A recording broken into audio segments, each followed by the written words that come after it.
21,600 श्वास प्रतिदिन इस मनुष्य के शरीर से निकलती है प्रतिदिन।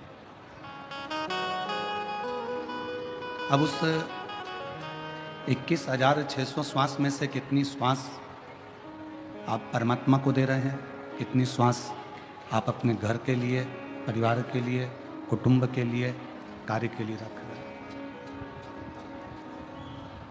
कथा के दूसरे दिन में कहा था कि 21,600 श्वास में से यदि मात्र 600 श्वास भी आपने भगवान देवाधिदेव महादेव को या अपने इष्ट को, अपने आराधना के केंद्र परमात्मा को, अपने ईश्वर को अगर दी है तो 21,000 श्वासें अपने आप पवित्र होती चली जाती अपने।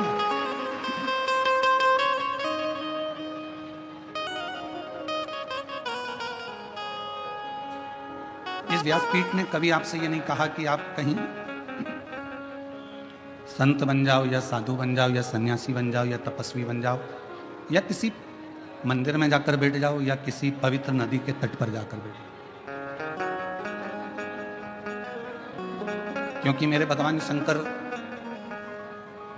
सारे आश्रमों में श्रेष्ठ आश्रम गृहस्थ आश्रम को मानते हैं।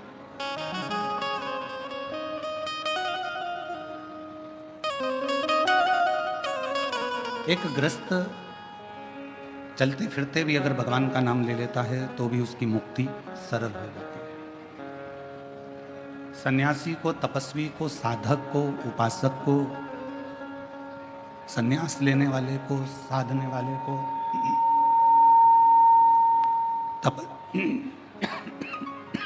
तपस्वी को, तप करने वाले को, साधना करने वाले को, उपासना करने वाले को, साधना करने वाले को, तपस्या करने वाले को तो बहुत तप करना पड़ता है। पर एक जो गृहस्थी है, गृहस्थ में रहने वाला जो व्यक्ति है, वो चलते फिरते भगवत नाम का स्मरण करे और पार उतरते चले जाता है। कितना सुंदर लिखा है हमारे शास्त्रों में, वेदों में, पुराणों में कि तीर्थ में जाकर बैठ गए तो मंत्र जाप ज्यादा करना पड़ेगा, सन्यास ले लिया तो भी भगवान के साधना तप ज्यादा करना पड़ेगा। पर यदि गृहस्थ में रह रहे हो, यदि गृहस्थ में रह रहे हो, घर में रह रहे हो और गृहस्थ में रहते हुए, घर में रहते हुए आप ज़्यादा तो नहीं, थोड़ा बहुत भी अगर भगवान का नाम ले लेते हो तो भी आपको जीवन में कहीं भटकना नहीं पड़ेगा और कोई नरक भोगना नहीं पड़ेगा, परमात्मा की शरणागति प्राप्त होगी। और शंभु शरणे मांगो घड़ी दुख काटो दया करी दर्शन आपो। शंभु शरणे मांगो घड़ी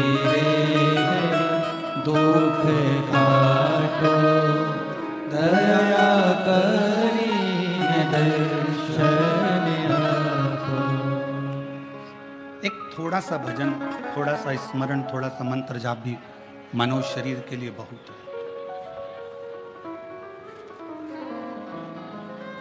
एक प्रसंग शिव महापुराण में आता है कि एक बार देवऋषि नारद को अपनी विद्वत्ता का अभिमान आ गया।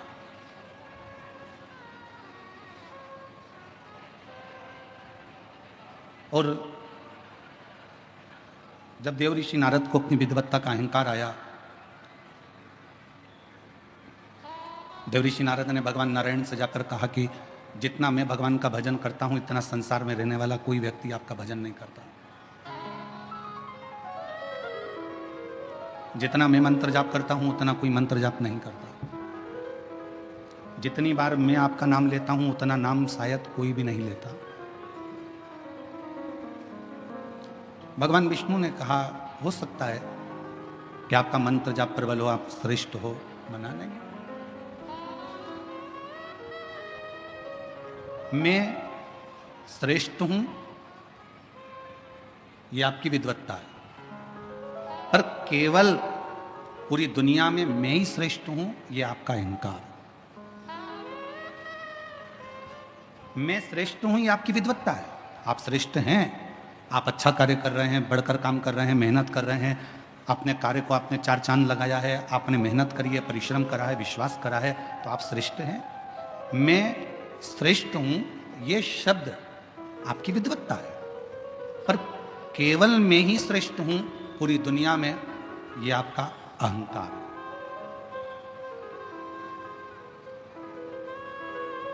शिव महापुराण की कथा तो यहां तक कहती है, आप अगर भगवान की पूजन कर रहे हो, दान कर रहे हो, भजन कर रहे हो, स्मरण कर रहे हो, तो भी भगवान के सामने इतना जरूर कहना, प्रभु मेरे हाथों को ऐसा बनाकर रखना कि मैं ये दान, ये धर्म, ये पुण्य करता रहूं, और तेरे हाथ की छाया मेरे सिर पर ऐसी बनाकर रखना कि मेरा भंडार भरा रहेगा, तो मैं दोनों हाथों से ये लुटाता चलूं।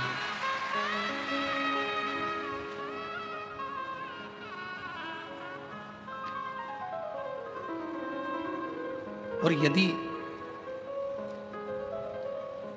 मुझ में अगर तुमने ये दे दिया, मुझ में अगर ये कह दिया कि नहीं ये मेरा है और मैं लुटा रहा हूं, या मैं कर रहा हूं, या मैं देने वाला हूं, या मैं लेने वाला हूं, तो ये ठीक नहीं, ये श्रेष्ठ नहीं, ये अहंकार की निशानी।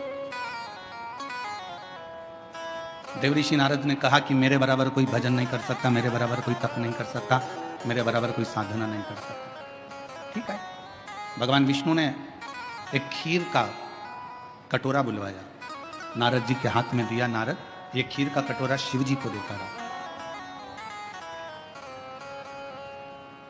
अब नारद जी से कहा कि शिव देवादिदेव महादेव जी के पास में ये खीर का कटोरा लेकर जाओ, परंतु इसकी खीर एक बूंद भी नीचे नहीं गिरना चाहिए, नहीं गिरेगी। खीर का कटोरा लेकर नारद जी चले, धीरे धीरे धीरे धीरे भगवान शिव जी के पास पहुंचे और ले जाकर दे दिया। नारद जी ने कहा आपने मेरा उत्तर नहीं दिया भगवान विष्णु से कि पूरी दुनिया में मैं श्रेष्ठ हूं, मेरे बराबर कोई भजन नहीं कर सकता, मेरे बराबर कोई कीर्तन नहीं कर सकता, मेरे बराबर कोई मंत्र जाप नहीं कर सकता, मेरे बराबर कोई नाम जाप नहीं कर सकता। भगवान नारायण ने कहा कि एक बात बता नारद, तो खीर का कटोरा लेकर गया था, खीर कहीं गिरी तो नहीं? नहीं नहीं नहीं, नहीं गिरी। ठीक है, कटोरा ले जाते तूने मेरा नाम कितनी बार लिया? देवऋषि नारद ने कहा यदि नाम लेता तो खीर ही गिर जाती, इसलिए एक बार भी मैंने नाम नहीं लिया। भगवान नारायण ने कहा नारद तुझसे तो बड़ा संसार में रहने वाला एक मनुष्य है जो दुकान पर जाता है तो मेरा नाम लेता है और आता है तो मेरा नाम लेता है, खेती कर रहा है तो मेरा नाम ले रहा है, कर्म कर रहा है तो मेरा नाम ले रहा है। तो कहा उसने कोई सन्यास नहीं लिया, उसने कोई तपस्या नहीं करी, उसने कोई साधना नहीं करी, उसने अपना घर नहीं छोड़ा, अपनी प्रॉपर्टी नहीं छोड़ी, अपना परिवार नहीं छोड़ा। भगवान नारायण ने कहा नारद पूरी लिस्ट उठाकर देखना, जिन्होंने घर छोड़ा उनको परमात्मा बहुत मुश्किल से मिला। मीरा अपने घर में रहकर वो गिरधर को प्राप्त कर ली, संत तुकाराम जी घर में रहकर हरि विठ्ठल को प्राप्त कर लिए, नामदेव जी घर में रहकर भगवान पांडुरंगा हरि विठ्ठल को प्राप्त कर लिए, मुक्ताबाई ने भगवान को प्राप्त कर लिया, रामकृष्ण परमहंस ने अपने परिवार में रहकर माँ जगज्जननी को प्राप्त कर लिया, कर्माबाई ने अपने घर में रहकर जगन्नाथ को प्राप्त कर लिया। इस संसार सागर में प्रहलाद भी घर में रहा, भगवान को प्राप्त किया, ध्रुव जी घर में रहे, भगवान को प्राप्त किया। घर में रहकर भजन करने वाले को परमात्मा शीघ्र मिल जाता।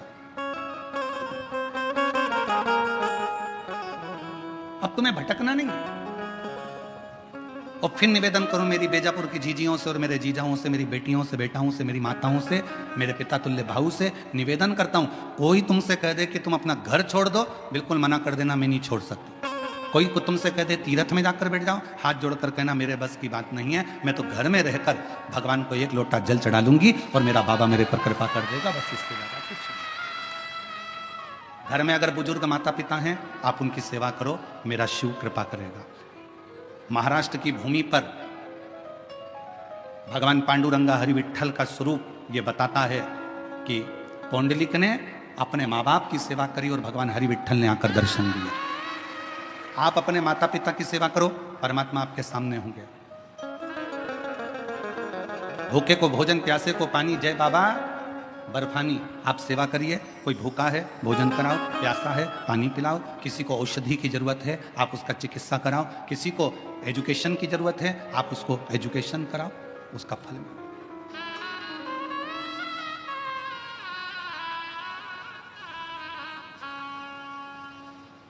जरूरी नहीं है कि आप किसी व्यक्ति को कोई धन दोगे तो दानी कहलाओगे।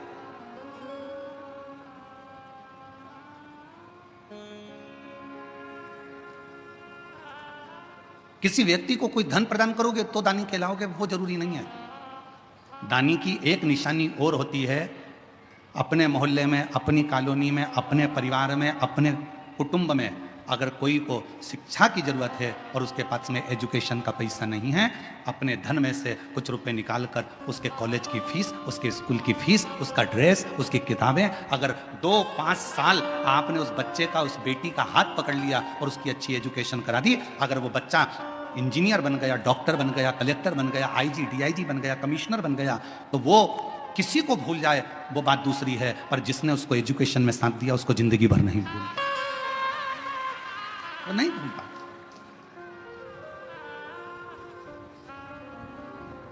और हम अपनी व्यासपीठ से कई बार कह चुके हैं, हमारे पास में हमारे माता पिता, हमारे पिताजी चने का ठेला लगाते थे, नहीं था धन। हम 5 भाई बहन का परिवार, पिताजी चने का ठेला लगाते, उसमें भी उनकी आंखों में मोतियाबिंद हो गया था, दिखता नहीं था, ठेला खड्डे में निकल जाता था तो पूरा चना जमीन पे ढुल जाता था। हमारी माँ दौड़ कर जाती थी, चने का पूरा ठेला बीनती, वापिस रखती, घर पर लाकर उसको फिर छांटती, फिर ठेले पर रखती, फिर वो बिकने के लिए जाती। एजुकेशन करने के लिए पैसा नहीं था, पर हमारे एक अग्रवाल परिवार में एक हमारे मित्र थे, रितेश अग्रवाल शामू, उसके कपड़े पहनकर हम स्कूल चले जाते थे। उनकी किताबों से हमने अध्ययन किया, तब जाकर कॉलेज तक पहुंचे।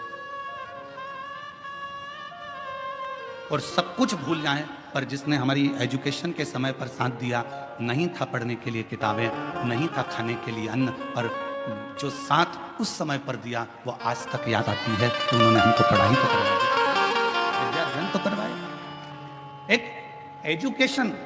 और हम फिर कहेंगे, आप अपनी बेटी को दहेज देते हो, कितना देते हो, हमें उससे मतलब नहीं है। आप अपनी बेटी को कितना दहेज दे रहे हो, गाड़ी दे रहे हो, बंगला दे रहे हो, क्या दे रहे हो, हमें उससे मतलब नहीं है। पर शिव महापुराण की कथा में हिमालय राज ने अपनी बेटी पार्वती का कन्यादान में कोई दहेज नहीं दिया था। शिव जी के विवाह के समय पर कन्यादान में क्या हिमालय राज्य के पास में गाड़ी नहीं थी, बंगला नहीं था, घोड़े नहीं थे, हाथी नहीं थे, अंबर नहीं थे, पीतांबर नहीं थे, सोना चांदी नहीं था, हीरे रतन नहीं थे, सब कुछ था। हिमालय राज ने अपनी बेटी के कन्यादान में अगर कुछ दिया था तो अपनी बेटी को अच्छी शिक्षा देकर भेजा था, और शिक्षा से बड़ा कोई कन्यादान नहीं हो सकता। एजुकेशन से बड़ा कोई दान नहीं दुनिया में, शिक्षा से बड़ा कोई दान नहीं है। आप अपनी बेटी को भले कुछ दो चाहे मत दो, पर उसकी अच्छी शिक्षा कराइए। बेटी को पढ़ना है, पढ़ाई करवाइए। मम्मी मुझे 12th करना है, मुझे इस सब्जेक्ट से करना है, कर बेटा। मम्मी मुझे कॉलेज करना है, कर बेटा। पर इतना मेरी बेटियों से भी निवेदन है, खूब तुम्हारे माँ बाप तुम्हें अच्छी एजुकेशन कराएंगे, तुम्हारे माता पिता तुम्हें पढ़ाएंगे, बस बेटियों से इतना सा निवेदन है, एजुकेशन करते करते तुम अपनी बुद्धि को मत फेर लेना, अपने कन्यादान का मौका अपने माँ बाप को जरूर देना, इतना याद रखना। एजुकेशन कराएं माता पिता अपनी बेटी को, क्योंकि कन्यादान से बड़ा दान है विद्या का दान, शिक्षा का दान।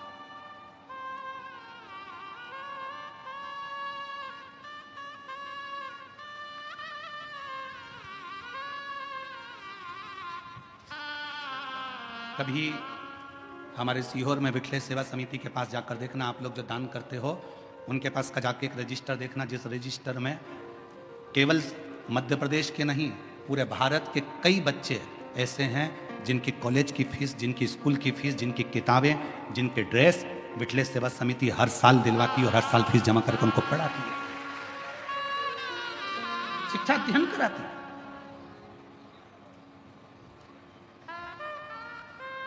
विद्या मत दो किसी को कुछ। आपका धन अपने पास में रखो, मना नहीं, पर उस धन का सदुपयोग करो। ये शरीर मिला, बहुत अच्छा दिया परमात्मा ने, बड़े सुंदर आप लोग हुए हैं।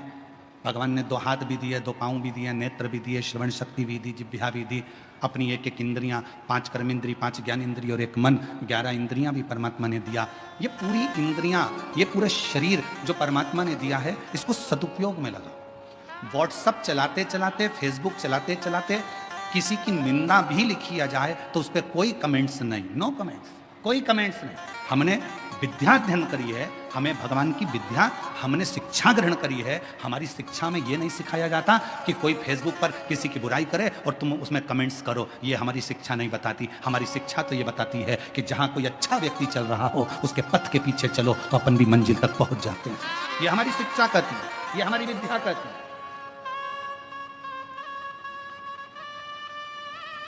ईर्ष्या कहां नहीं होती। कई लोग कहते हैं महाराज जी कलयुग बड़ा बेकार है। हमने कहा कलयुग से अच्छा तो कुछ भी नहीं है।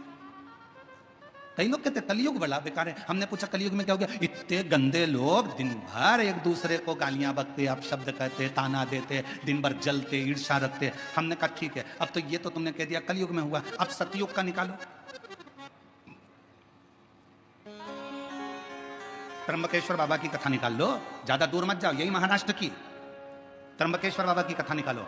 गौतम ऋषि अपने आश्रम में रहते थे, कुछ ऋषि आ गए, उन ऋषियों को रख लिया, उन ब्राह्मण संतों को रख लिया और वो संत वहां रहने लगे। रहते रहते गौतम ऋषि का जब पूरे नगर में देखा कि इसका तो इतना वर्चस्व है, लोग इसे इतना मानते हैं, लोग इसे इतना पूछते हैं, तो अंदर से ईर्ष्या जाग गई उनको और उन्होंने अपनी विद्या से एक गाय को उत्पन्न कर लिया। इतनी किंकांग गाय, उसकी हड्डियां दिख रही थी एकदम दुबली पतली, और गाय से कहा कि तू हम निकल कर जाए, उसके बाद में गौतम ऋषि के आश्रम में तू मर जाना, तेरे प्राण छूट जाए गौतम ऋषि के आश्रम में। जैसे ही वो संत निकल कर गए गौतम ऋषि के आश्रम में वो गाय मर गई। गौतम ऋषि के आश्रम में गाय मरी, उन्होंने वापिस लौट कर आए और गौतम ऋषि पर गौ हत्या का दोष लगा दिया।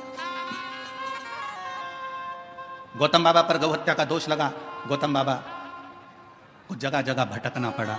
आखिरी में गौतम ऋषि की धर्म पत्नी ने कहा तुम घबराओ मती, ब्रह्मा विष्णु और महेश की आराधना करी, तब वो त्र्यंबकेश्वर के रूप में मेरे देवादिदेव महादेव आकर बैठे और वहां गौतम ऋषि को गौ हत्या के दोष से मुक्त किया। अब ये कथा कोई, लोग कहते हैं कलयुग बेकार था, सतयुग उठाकर देख लो। लोग कहते हैं कि कलयुग बेकार था, हम कहते हैं त्रेता उठाकर देख लो। मेरे राम जी महाराज की धर्म पत्नी ने अग्नि परीक्षा माता जानकी जी ने दे दी, उसके बाद भी उनको नहीं छोड़ा गया। अब शब्द कहने वाले कहते रहे, अब वो जाने दो। द्वापर उठाकर देख लो, भगवान कृष्ण के जीवन की लीला। भगवान कृष्ण को किसी ने भगोड़ा कह दिया, किसी ने कुछ कह दिया, किसी ने माखन चोर कह दिया, उनको शब्द के शब्द सुनना पड़े। जरा विचार करिए कि ये कलयुग है, पर इतना याद रखना कि दुनिया के लोग कहते हैं कलयुग बेकार था। शिव महापुराण की कथा कहती है ऐसा कोई युग नहीं जिस युग में निंदा करने वाले पैदा नहीं हुए, अपशब्द कहने वाले पैदा नहीं हुए, आड़ा टेढ़ा बोलने वाले पैदा नहीं हुए, गाली देने वाले पैदा नहीं हुए। हर युग में हुए, बस अंतर इतना है उस युग में तुम पैदा नहीं हुए थे, इसलिए तुमको मालूम नहीं है।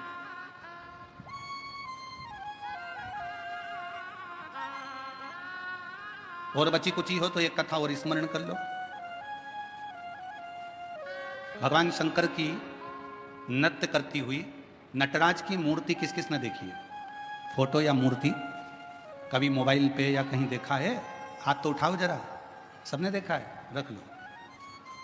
शिव जी की नटराज की मूर्ति अगर आपने देखी होगी तो भगवान नटराज नृत्य कर रहे हैं और नृत्य करते समय उनके पांव के नीचे एक पुरुष दबा हुआ है। देखा है? जम के तो बोलो, सबने देखा है? आवाज नहीं आई, जम के बोलो जरा। देखा है ना? एक पुरुष जमीन पर लेटा है और भगवान शंकर उस पर नृत्य कर रहे हैं। और लोग क्या कहेंगे कि भगवान देवादिदेव महादेव, भगवान शंकर, भगवान शिव, ओगड़दानी शंभु एक पुरुष के ऊपर नृत्य कर रहा है। कौन था ये? शिव महापुराण की कथा ने कहा कुछ ऋषियों में भगवान विष्णु और भगवान शिव में कौन बड़ा है उसके लिए विवाद छिड़ गया। और विवाद छिड़ा तो इतना छिड़ा कि वो आपस में लड़ पड़े, खूब लड़े।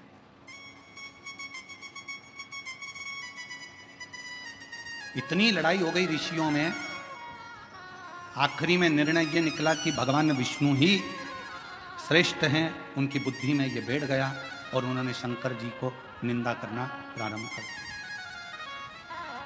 अब वो शिव जी को व्यर्थ समझने लगे। अब जब भगवान शंकर को व्यर्थ समझने लगे तो ऋषियों के मन में आया कि कुछ भी हो, अगर ये शंकर भगवान को व्यर्थ समझ रहे हैं, उनकी निंदा कर रहे हैं, उनके लिए अपशब्द बोल रहे हैं, तो ऋषियों ने एक पुरुष को प्रकट करा। उस पुरुष का नाम था अपस्मार। जो शिवजी के नटराज की मूर्ति के नीचे जो पुरुष सोया रहता है उसका नाम है अपस्मार। क्या नाम है? जम के बोलो, अपस्मार। फिर से बोलो, अपस्मार। एक पुरुष उत्पन्न किया और पुरुष उत्पन्न कर कर उस पुरुष को आज्ञा दी, जाओ जाकर देवादिदेव महादेव को समाप्त कर दो। अब उन ऋषियों को समझाए कौन? जिसके अधीन स्वयं काल हो, जो स्वयं कालो का भी काल महाकाल हो, उसे कौन समाप्त करेगा? कौन मारेगा? कहा, ये अपस्मार पुरुष, तुम्हें जाकर भगवान देवादिदेव महादेव का संहार करना है, उनको समाप्त करना है। अपस्मार पुरुष ऋषियों की वाणी को सुनकर, क्योंकि ऋषियों ने उसको प्रकट करा था, उनकी वाणी सुनकर चल दिया देवादिदेव महादेव को मारने के लिए। जो धाम पर पहुंचा तो शंकर और पार्वती मैया बैठे हुए थे। अपस्मार मुनि उस पुरुष ने, अपस्मार पुरुष ने जैसे ही शिव और पार्वती जी का दर्शन किया, दर्शन करते से ही उसकी आंख में से आंसू बहने लगे, नेत्रों से नीर बहे।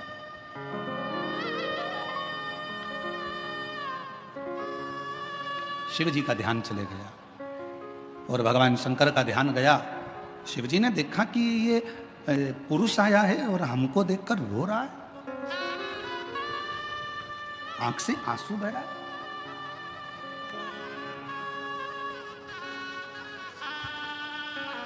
शिव जी ने ध्यान लगाकर देखा कि ये है कौन। शंकर भगवान ने जो ध्यान लगाया तो पार्वती से कहा, पार्वती, भगवान विष्णु और मुझ में भेद करा ऋषियों ने, और भगवान नारायण को श्रेष्ठ मानकर मेरे लिए अपशब्द कहकर मुझे मारने के लिए इस अपस्मार पुरुष को भेजा गया।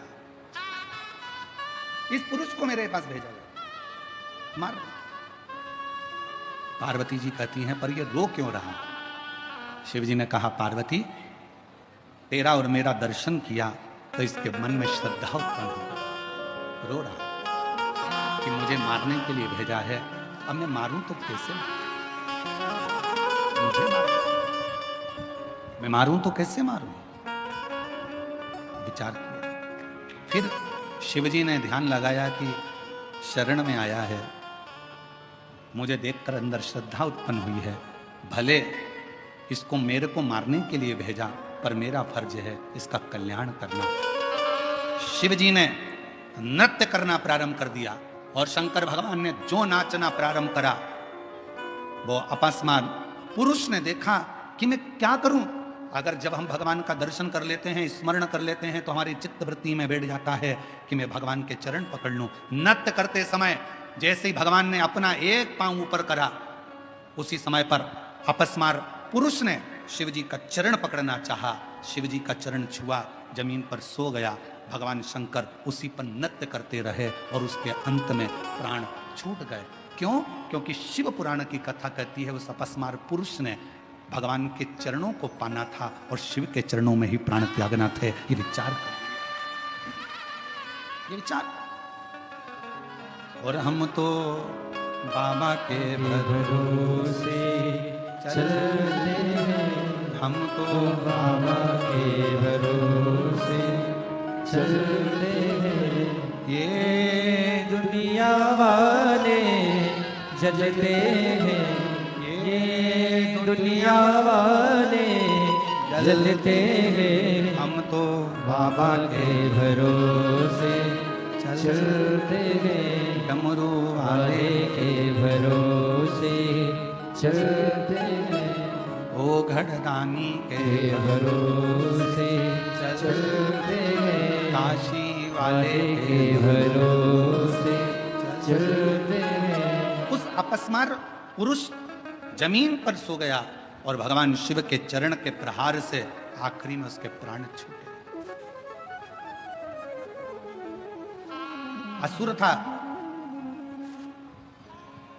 शिव को मारने के लिए आया था। कोई दूसरे ने पैदा नहीं करा था उसको, ऋषियों के क्रोध ने, ईर्ष्या ने उसको जन्म दे दिया था।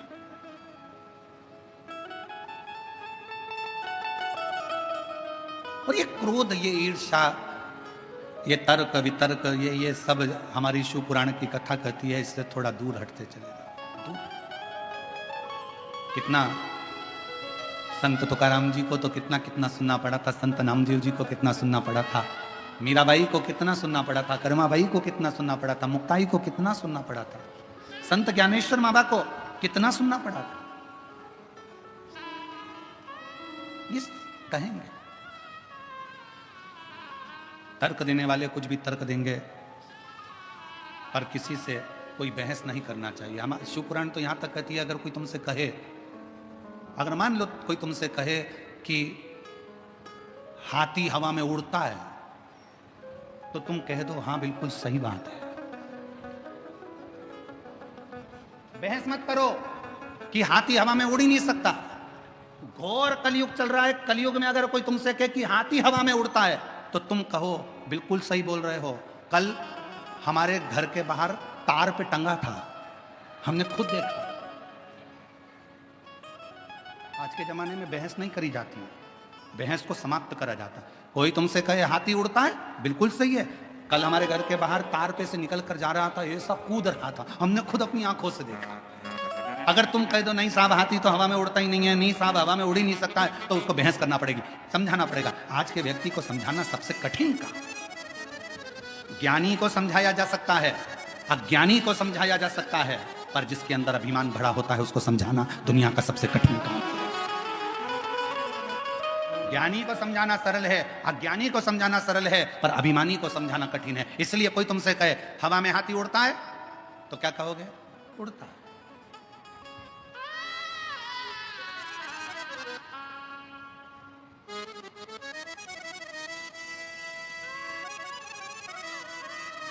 अब किससे, वो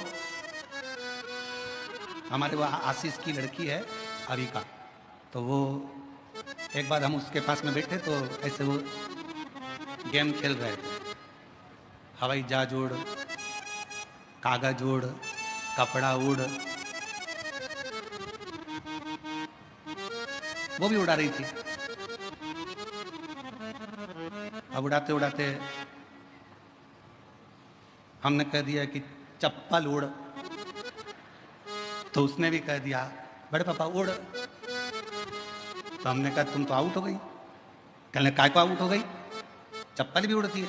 हमने कहा कैसे उड़ती है? वो गई बाहर से चप्पल उठा लाई, जो था यहाँ से वहां, देखो पापा उड़ी कि नहीं उड़ी? हमने कहा उड़ गई। अब ज्ञानी को समझाओ, अज्ञानी को समझाओ, पर शास्त्र कहता है आज का जमाना कोई बहस करने का नहीं है, आज का जमाना बहस का नहीं, आज का जमाना तो बस भजन करने का है। मौन रहो, स्थिर रहो, भजन चित्त स्थिर।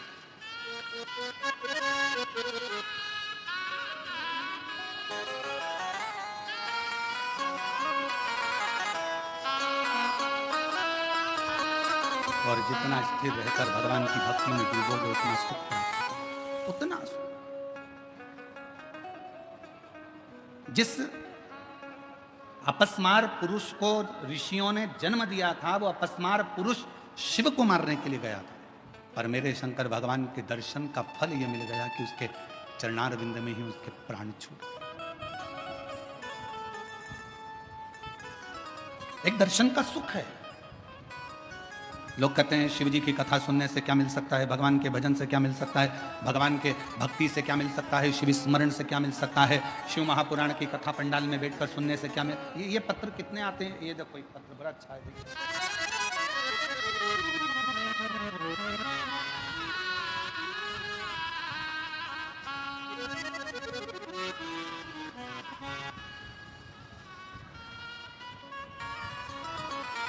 मेरा नाम श्रीमती सविता सदाशिव चंद्रे है।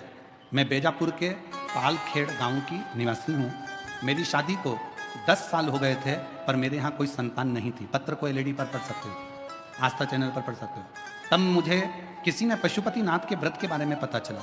मैंने 2 बार व्रत किया। श्रावण मास में हर रोज बाबा की कावड़ चढ़ाती, बाबा से विनती करती, और बाबा की कृपा से 10 साल के बाद मेरे घर में 2 संतान ने जन्म लिया। मैं बाबा को यहाँ प्रणाम करने के लिए आया। दोनों संतान के फोटो लगाए गए हैं, आप एलईडी पर देख सकते हैं। अगला पत्र देखिए।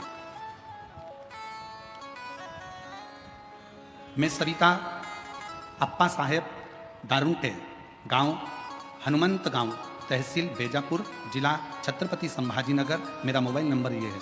मेरी शादी को 19 साल हो गए थे, फिर भी 19 साल में कोई संतान नहीं थी। अस्पताल में डॉक्टरों की सलाह ली, पर मुझे समाधान नहीं मिला।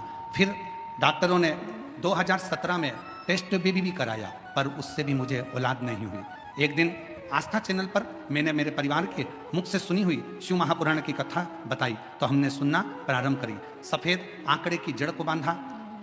पिछले 3 से 4 साल में हम रोज आस्था चैनल पर कथा सुनते हैं, बाबा से विनती करते हैं, गुरुदेव कोई 1 बार आंकड़े की जड़ का प्रयोग करता है। मैंने 2 बार आंकड़े की जड़ का प्रयोग करा। बार बार भगवान शिव के पशुपति व्रत करे, और बाबा की कृपा से 19 साल के बाद 25 मई 2025 को मुझे 2 बेटों ने जन्म लिया। मैं बाबा को प्रणाम करने के लिए आई हूं। अगला पत्र देखिए।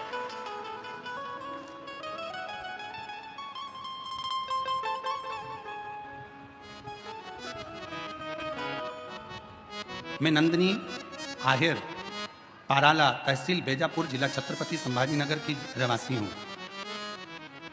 मेरी जेठानी की शादी को 20 साल हो गए थे, लेकिन उन्हें कोई संतान का सुख नहीं था। तब हमने उनको बताया, जेठानी को, दीदी आप शिव महापुराण की कथा सुना करो और सफ़ेद आंकड़े की जड़ का प्रयोग करो। बाबा की ऐसी कृपा हुई गुरुदेव, 20 साल तक जब औलाद नहीं हुई, तब सफ़ेद आंकड़े की जड़ का प्रयोग करना प्रारंभ करा, और बाबा की कृपा से 27/5/2023 को बाबा की कृपा से संतान की प्राप्ति 20 साल के बाद हुई। मैं बाबा को यहाँ प्रणाम करने के लिए आई हूँ। शिव तत्व किसको कहते हैं? भगवान शंकर ओघड़दानी की कृपा किसको? जिनके नाम लिए गए हैं, अगर वो लोग बैठे हों तो बेलपत्र लेने के लिए आ सकते हैं। शिव तत्व किसको कहते हैं? एक विश्वास, एक भरोसा, एक दृढ़ता, और ये बहुत है।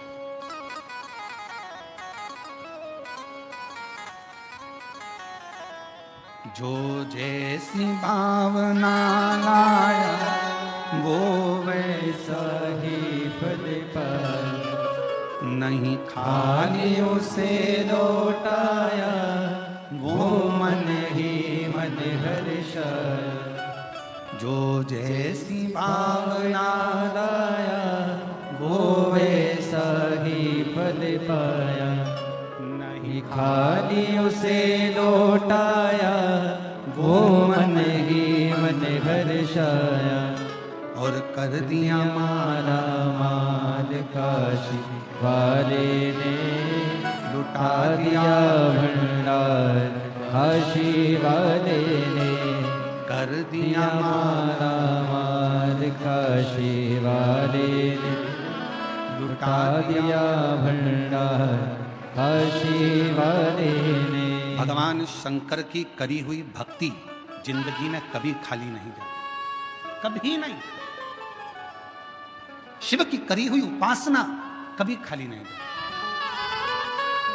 जो जैसी भावना लाया वो वैसा ही फल पाया, नहीं खाली उसे लौटाया, वो मन ही मन हर्षाया। और कह दिया 20 साल के बाद हुआ है। एक बार जोरदार ताली बजाएं। वाले ने, लुटा दिया भंडार काशी वाले ने, लुटा दिया भंडार काशी वाले ने। कर दिया माला माल काशी वाले ने। जो जैसी भावना लाया वो वैसा ही फल पाया, नहीं खाली उसे लौटाया, वो मन ही मन हर्षाया। और कर दिया हमारा माल काशी वाले ने लुटा दिया भंडार काशी वाले ने। जिसने अपनी अवस्था में एक बार भी शिव की आराधना करी है। यहां जितने लोग शिव महापुराण की कथा में बैठे हैं, मैं भगवान देवादिदेव महादेव की इस पुराण पर पूर्ण भरोसा कर कर कह सकता हूं कि आपके माता पिता ने, आपके घर के बुजुर्गों ने जरूर शिव जी की आराधना करी होगी और उन्हीं की कृपा से आप यहां शिव महापुराण की कथा में। और यदि आपके घर में भगवान देवादिदेव महादेव ने जमीन दी, जायदाद दी, पत्नी दी, बच्चे दिए, परिवार दिया, अच्छा घर दिया, कुटुंब दिया, तो समझ लेना तुम्हारे माता पिता में से किसी न किसी ने शंकर की आराधना, शिव का मंदिर या शिवालय या शंकर के कोई भक्त जाते हों तो उनको पानी पिलाया हो, भोजन कराया हो, उसका फल इतना रहता है कि घर में से भंडार कभी खाली नहीं होता है, बढ़ता है। आज हम संचेती परिवार को बहुत बहुत धन्यवाद देते हैं, श्री जीवनलाल जी को, श्री रविंद्र कुमार जी को, श्री विशाल जी को। ये शिव की उदारता है। और हम विशाल जी को बहुत साधुवाद देते हैं कि ये भगवान शंकर की बड़ी करुणा कृपा।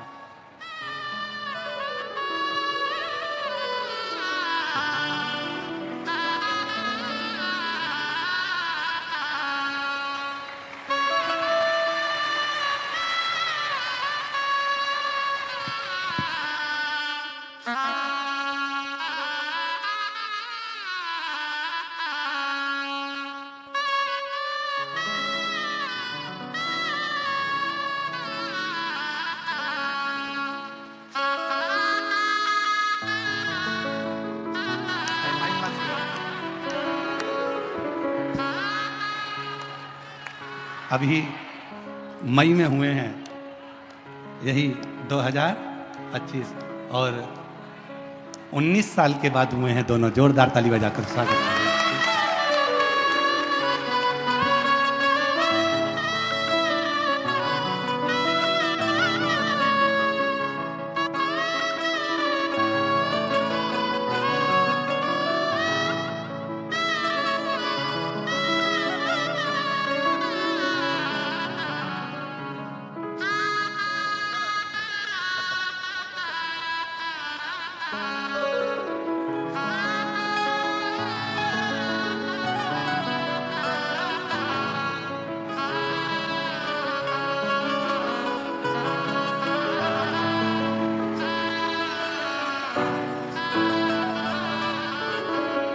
जैसी भावना वो वैसा ही फल पाया, नहीं खाली उसे लौटाया, वो मन ही मन हर्षाया, और कर दिया माला माल काशी वाले, लुटा दिया भंडार काशी वाले।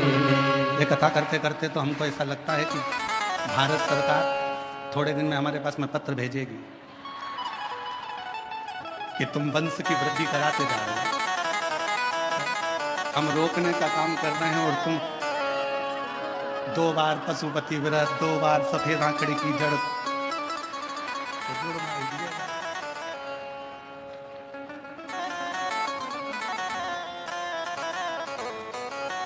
अब कौन समझाए शंकर जी के घर की एक बेटे की 2 बहुएं रिद्धि और सिद्धि। उनके घर में 2 बेटे हैं शुभ और लाभ, उनके 2 पोते हैं अमोद और प्रमोद। शिव जी के 2 पुत्र श्री गणेश और कार्तिकेय, तो उसके यहाँ भी 2 का क्रम चलता आ रहा है, इसलिए वो अपने भक्तों को जरा छप्पर फाड़ कर देता है। देवता देते हैं पल्ला झाड़ कर और महादेव देता है छप्पर फाड़ कर। वो शिव है, ओगटी शंभू। अभी इसमें बहुत, अगर हम आपको अगर ये पत्र दे नीचे और आप अगर छाटोगे तो इसमें बच्चों के पत्र इतने सारे हैं, और उसमें सबसे ज्यादा हैं जुड़मा वाले।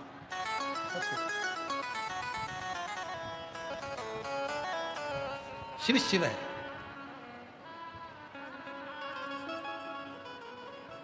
शंकर शंकर, ओगड़दानी ओगड़दानी।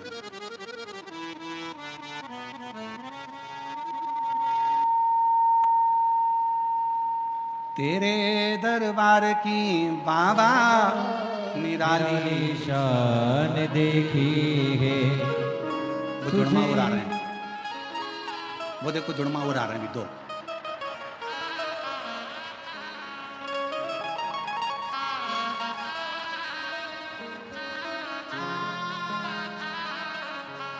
तेरे दरबार की बाबा निराली शान देखी है।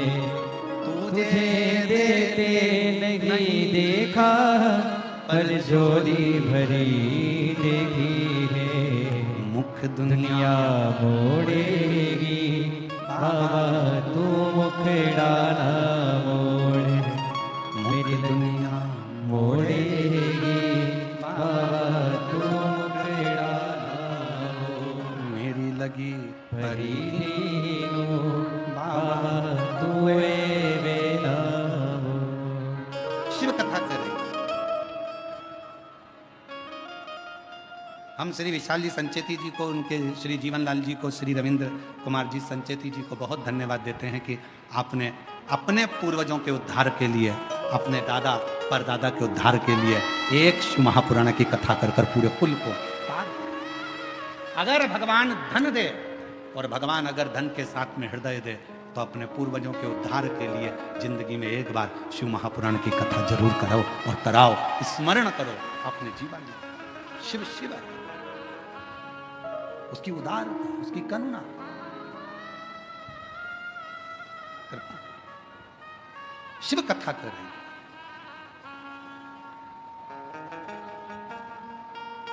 तारकासुर, जिस तारकासुर के 3 बेटे हैं, तारकाक्ष, विनुमाली, कमलाक्ष की। तारकाक्ष, विदुमाली, कमलाक्ष की 3 पुत्र हैं। और जिस समय पर तारकासुर के प्राण छूटने का समय आया, तारकासुर को मारने का समय आया, षडानंद कार्तिकेय जी महाराज का जो प्रागट्य हुआ, मां गंगा की 6 धार से कृतिकाओं ने पालन करा तो नाम कार्तिकेय जिनका पड़ा। उन षडानंद कार्तिकेय जी को तारकासुर के संहार के लिए भेजा गया।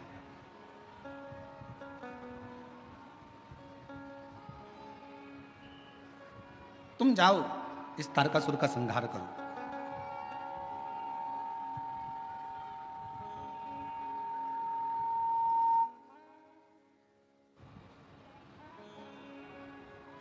इस तारकासुर का संहार करिए।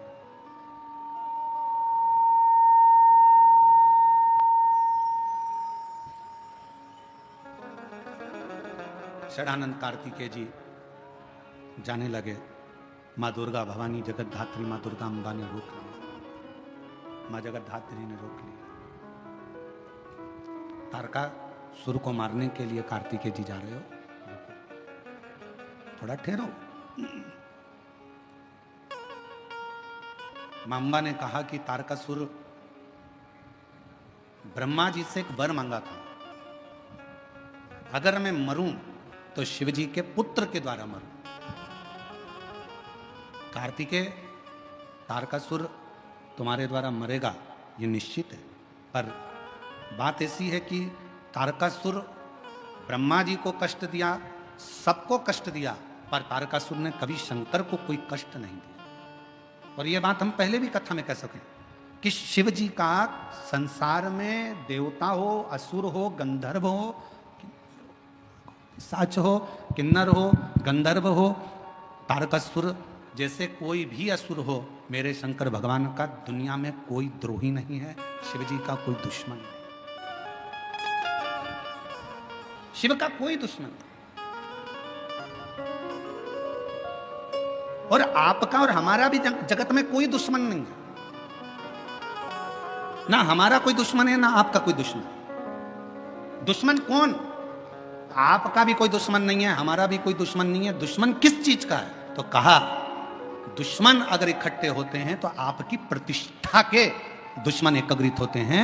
आपका कोई दुश्मन नहीं है, पर आपकी जो प्रसिद्धि है, आपकी जो सिद्धि है, आपका जो पद है, आपका जो फैक्ट्री है, आपका जो व्यापार है, आपका जो व्यवसाय है, आपकी जो उन्नति है, बस दुश्मन उसको देखकर उत्पन्न होते हैं, बाकी का आपका और हमारा दुनिया में कोई दुश्मन नहीं, ना आपका कोई दुश्मन है, ना कोई दुश्मन है, ना आपका कोई दुश्मन है। दुनिया में कोई दुश्मन ना तुम्हारा है ना हमारा है। केवल प्रसिद्धि को देखकर, सिद्धि को देखकर, आपकी सिंहासन को, आपकी सत्ता को देखकर उसके दुश्मन।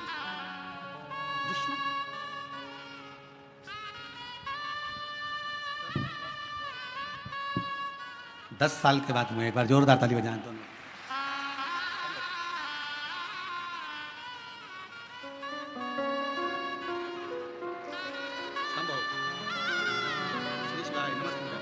प्रणाम करो, प्रणाम करो, आराम से।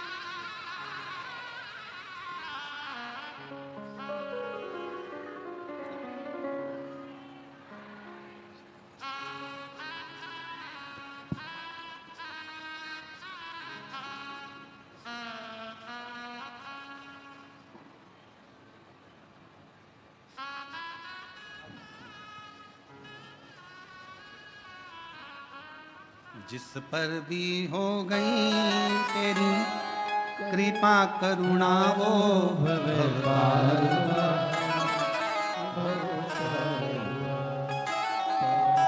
हो चाहे जितना उसका भी बाबा उधार हुआ, उधार हुआ। गिद्ध अजाम गणिका जैसे तेरे मन को भाई जरा सी हम पर कर दो, जरा सी हम पर कर दो। तेरी कृपा का क्या है भरोसा कब किस पर हो जाए, जरा सी हम पर कर दो, जरा सी हम पर कर दो।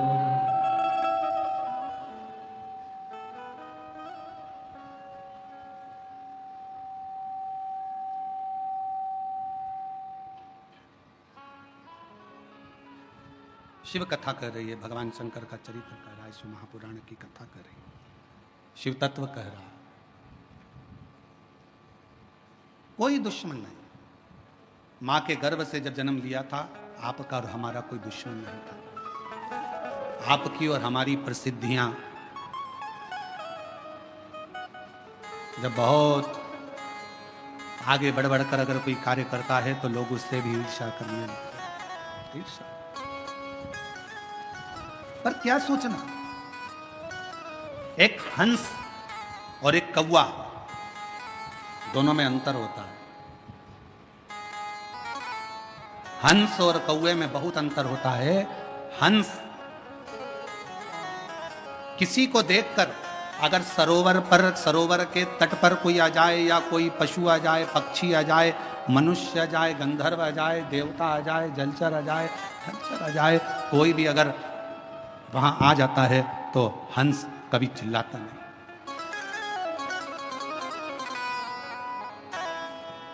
हंस कभी नहीं चिल्लाएगा, आवाज नहीं करेगा। हंस किसी की अगर गलती भी करती है, शंभो शंभो शंभो, अगर गलती भी कर दी है, अगर किसी ने कुछ गलती भी कर दी है तो भी हंस चिल्लाएगा नहीं, हंस बोलेगा, हंस शब्द नहीं करेगा, क्योंकि वो हंस है। और कौवे का क्या काम है? कौवा, किसी ने कुछ करा और कौवे ने चिल्लाना प्रारंभ करा।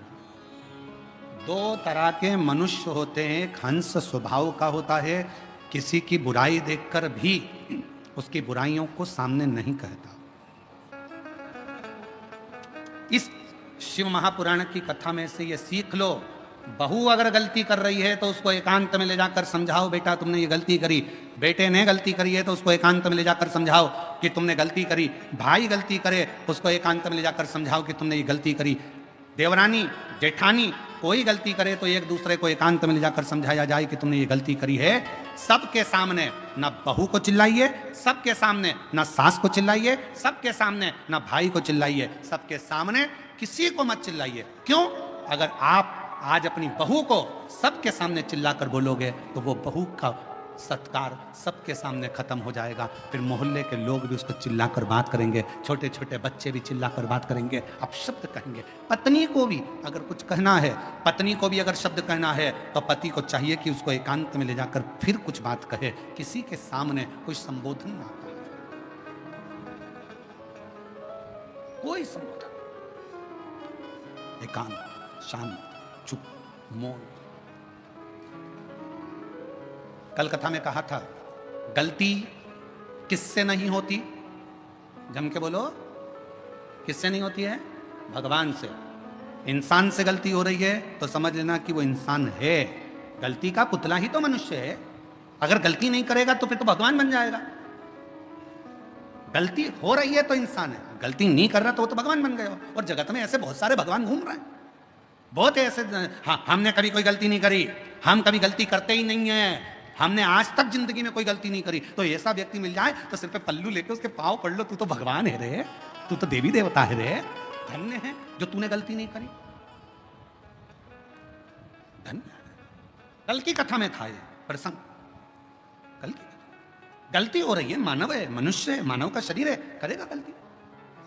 हंस और कौवे में एक अंतर है, हंस गलती को देखता है तो भी चुप रहकर एकांत में जाकर कह देता है कि तुमने ये गलती करी। हंस कभी चिल्लाकर नहीं कहता, और कौवा एक ऐसा होता है जो कोई गलती करे तो काऊ काऊ काऊ काऊ कर कर कर चिल्ला चिल्ला कर इकट्ठा करेगा, सारे कौवों को इकट्ठा कर लेगा। और वो कौवे भी कुछ नहीं करेंगे, वो भी काऊ काऊ करेंगे।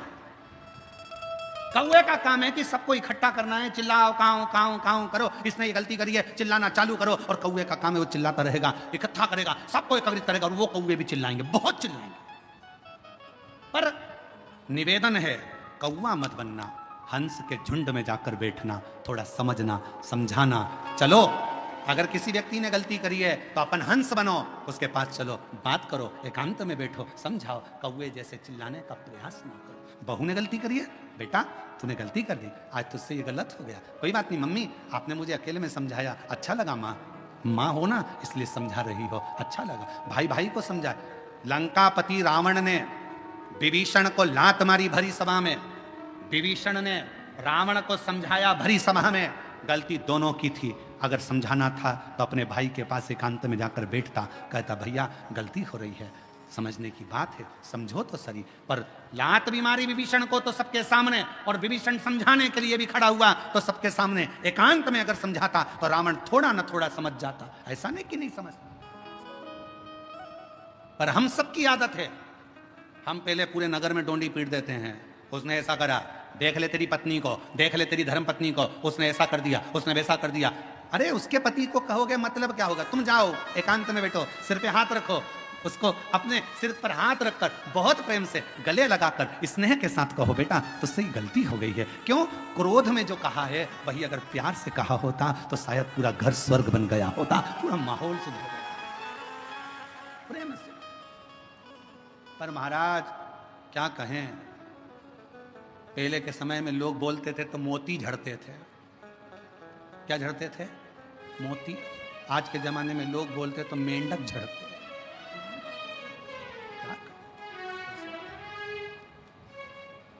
स्नेह करो।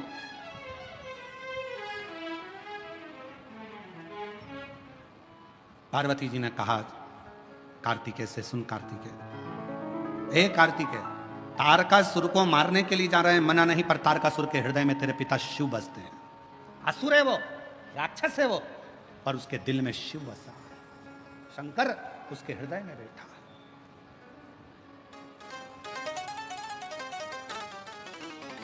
कभी कभी अपने स्मरण करना, एकांत में बैठकर सोचना विचारना, अपने पर भगवान शंकर की इतनी कृपा कैसे है, तो तुम्हें अंदाजा लगेगा।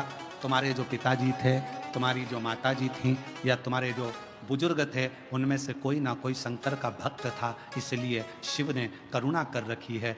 पिता को जो वचन दिया, पिता ने एक लोटा जल चढ़ाया, पिता ने भूखे को भोजन कराया, पिता ने प्यासे को पानी पिलाया, पिता ने शंकर के मंदिर में आनंद कराया, तो भगवान शंकर ने भी कह दिया कि तुम अगर चले भी गए तो तुम्हारी औलाद की रक्षा करना और उसको धन और वैभव देना हमारी जवाबदारी।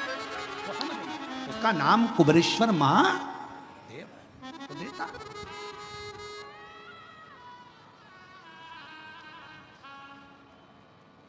शिव कथा और खाली ना जाता कोई दर से आप जिस भावना से सम्मुख में आओ, शिव की साक्षी में एक लोटा जल चढ़ाओ, बेलपत्र की साक्षी रखो, बेलपत्र का स्मरण। कितना सुंदर एक प्रसंग आता है शिव महापुराण का, एक बड़ा रोचक प्रसंग है कि भगवान शिव की भक्ति करने वाली एक स्त्री अपना पति दूसरे मार्ग पर चले गया था, केवल एक बेलपत्र का फल उसने बेलपत्र के पत्ते की पूजन कर कर, केवल बेलपत्र के पत्ते की पूजन। क्यों? क्योंकि उसका पति नाराज होता था, क्रोध करता था। मंदिर में पूजन, देवता की पूजन, अर्धांगिनी शंकर जी के शिवलिंग की पूजन, तो पत्नी शिवलिंग की पूजन भी नहीं करती थी, केवल दासी से एक बेलपत्र का पत्ता बुलवाती थी, उस पत्ते को हाथ में रखकर शंकर का दीदार कर कर उस पत्ते की ही पूजन कर लेती थी। और शिव जी ने उस पर भी करुणा कर दी, उसके पति को सतमार्ग दे दिया, सतमार्ग। वो शिव साधारण